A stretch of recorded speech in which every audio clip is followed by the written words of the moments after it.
bukod po dahil hindi pa raw sila nanalo sa Guess to Win promo, iwala lang yan kasi araw-araw may pagkakataon pa rin po kayo manalo. Okay, tandaan, ang sumusuko ay hindi nagwawagi. Okay? Kaya ang dalawang teams natin ngayon hindi susuko. Kasi nga, aside from 200,000 pesos na pwede po nilang mapanalunan, tatanggap din po ng 20,000 ng chosen charity nila. Di ba? Para sa kanila rin po ito. Ayun, leading ang team Captain Barbie sa score na 63-46. So now it's time to call Kapitana Teta and full-time mom Jack the Rapper. Let's get it on. Time for round 3. Points are double for now. Let's do this.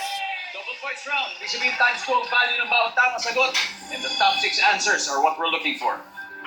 Ano ang nasa toolbox ng karpintero? A hammer. Martilyo. I said that, bruh. Martillo. Number 1. Jack, pass or play? That's so easy. How about a wrench? A screwdriver. A saw. Measuring tape. Screwdriver. Screwdriver. Number 2. Nice. Ano pa? Siyempre, kung may martilyo, merong pako. Okay. Nice job. Pakuin nyo na yung perfect score, Ricey. Pliers. Slice. Pliers. Survey. Whoa. 2 more to go. Pako, pag may martilyo, pako. Uh-oh. Survey.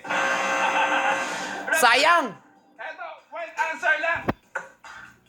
Metro. Panukat. Yes. What? I don't even know what that is. Nasa ating listahan. Metro. Survey. See, I told you. One last chance. 2 more to go. Gumamela. Andiyan na lahat yan. You've got 3 seconds. Anong nasa toolbox ng karpintero? Hindi mo mawala sa toolbox ang skwala. Wala. What's a squala? Okay. I don't even know what that is. Can't you be direct to the point? Lagare. Lagare. I think that's a saw. Lagare. Sawi. Lagari rin. Eto na. Kapitanan Puta. Ay nako, guys. What's wrong with you guys? The guy is a saw. They're gonna steal that for sure. Thanks to that one, Makeup man ang nasa toolbox yung they will steal. They will steal. They will steal. I'm so sure of that. survey. There it is. Tingnan natin yan ang miss out. See, I told you, I'm not dumb. Cornelio! Ayan.